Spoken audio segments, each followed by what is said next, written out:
You want to read this update here from our man Eric at LSAC? Yes. And I wanted to bitch and moan about something here. In some of their emails recently, like I would say 2 or 3 of them, they've started out by saying, "Dear Ben, as you know," and I'm always like, "What? No, this is news to me. Why are you operating under the assumption that we all know this?" Yeah. But they did it for some scheduled maintenance too. They're like, "As you know, we're going to be down." I'm like, "No, I had no clue. I'm glad to know that you're going to be down." But anyways, dear Ben, as you know, the online August LSAT-Flex will be administered the week of Saturday, August 29th through Friday, September 4th.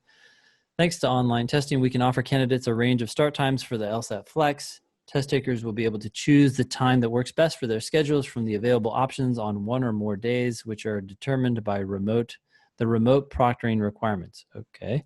If a candidate prefers to test a certain time of day, we recommend they sign up as early as possible, as slots are assigned on a first-come, first-served basis. Sign up will begin at 12 noon Eastern Time, Thursday, August 13th. Or Every potentially August. the day before, if you follow the Reddit hack and just, what was it? Change your email or Oh, yeah, something. We yeah. You talked say about you it a few forgot your episodes. password. Right. Mm-hmm. Yeah. If you reset your password and then you can miraculously get an earlier window to sign up for the Flex. We don't know if that hack still works or not, but it did as of a couple weeks ago. Mm-hmm. So for most people, noon Eastern Time, Thursday, August 13th. Every August registrant will receive an email at that time with detailed instructions to guide them through the scheduling process. As you know, there we go again. As you know, we have created a new score preview option for first-time test takers who wish to see their scores before deciding whether to keep it. For the August test, score preview will cost $45 for candidates who sign up before 11:59 p.m. Eastern on August 28th. That is the day or the evening before the test. Or $75 for candidates who sign up after testing has concluded. Please note, first-time test takers who have approved LSAT fee waiver will receive the score preview free of charge. You can learn more here. Okay. In addition, we are pleased to announce that in response to requests from test takers, we are making a few changes to the items test takers are allowed to use during the online remotely proctored LSAT-Flex. Number 1, we will now allow test takers to use a regular or mechanical pencil or a pen while taking the LSAT-Flex. Test takers will still need to show their writing utensils to the proctor during the check-in period. Wait, I didn't realize that they weren't allowed to use a pencil. I thought they weren't allowed to use a mechanical pencil. Yeah, I thought they weren't allowed to use a mechanical pencil, but Yeah, that's what they're adding here is mechanical pencil. oh, so the mechanical pencil is what's new. Mechanical pencils are now That was a common request. kosher. Jeez. I don't fucking know. Who knows? Okay. In addition, test takers may use soft, non-electronic, non-colored, branded, generic foam earplugs, which will need to be shown to and approved by their LSAT-Flex proctor. Corded, Ben, corded. You're not allowed to use the ones that have a cord that connect What the did I two of say? them. You said colored. Co- You can use any colored earplugs that you would like. You cannot use ones that have a cord. I wasn't even aware of what I was reading. I think the fact that it lacked color would have surprised me. Yeah, non-corded. Okay, so you're not obviously listening into some device. Huh. Okay. Well, you can now have earplugs. People must have been annoyed by their neighbor or other things. Yeah, I hope that I got in trouble for saying this on Twitter a little bit. People were not happy with my take on this.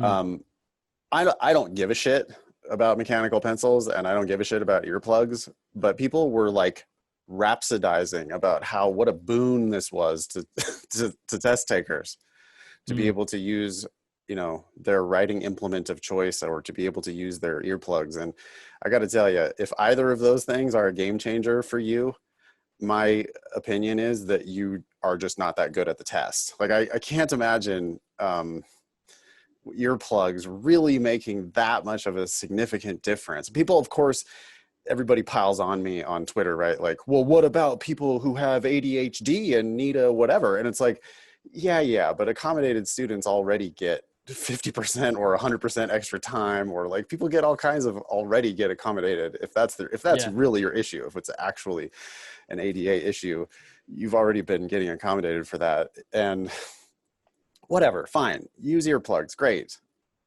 But the earplugs aren't going to whisper the answer to you. You know, the mechanical pencil is not going to magically write down the answers.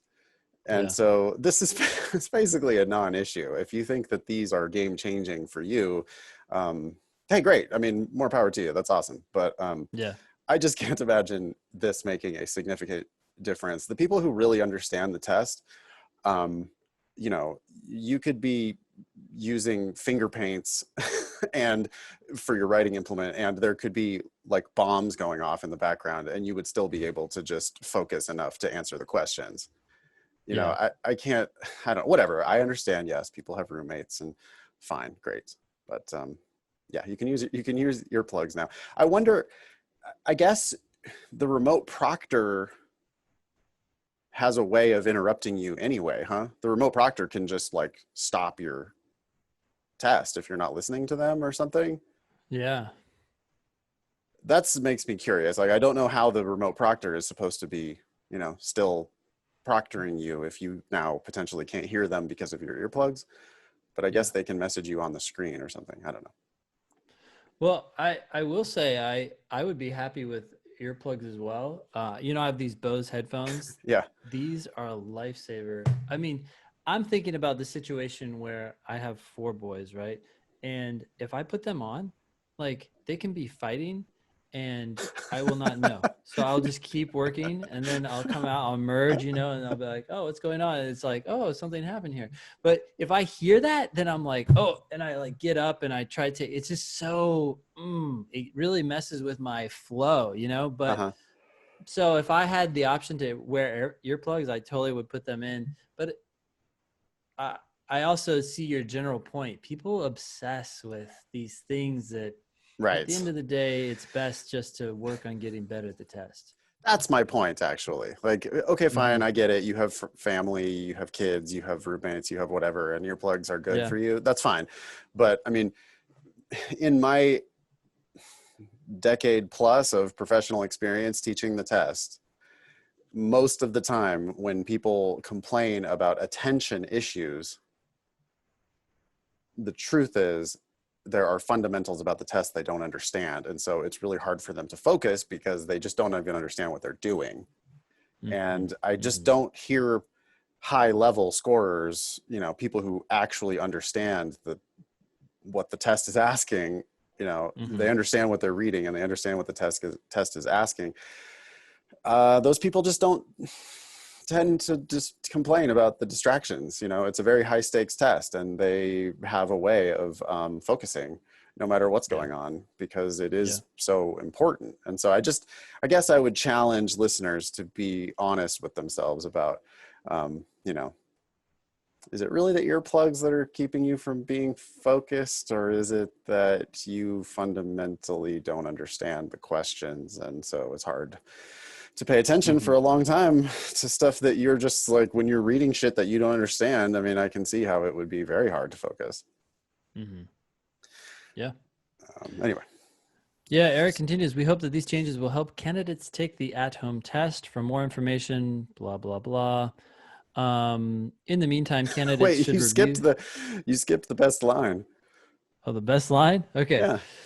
For more information about allowable items, test takers should please carefully review the candidate agreement and please note that any items not expressly allowed under the candidate agreement are prohibited. Oh yeah, when I read that I was thinking like, oh, are t-shirts expressly allowed? Because if they're not, Yeah, but are BVDs allowed? Or because I don't see it on the thing that you could actually wear your chonies. But if are those yes, they're not expressly allowed under the candidate agreement. So you know, you got to go pantsless, I suppose, for the actual test. they might Proctor, you might have an objection. You say, I'm sorry, this logically, I read Eric's email and I take him at his word.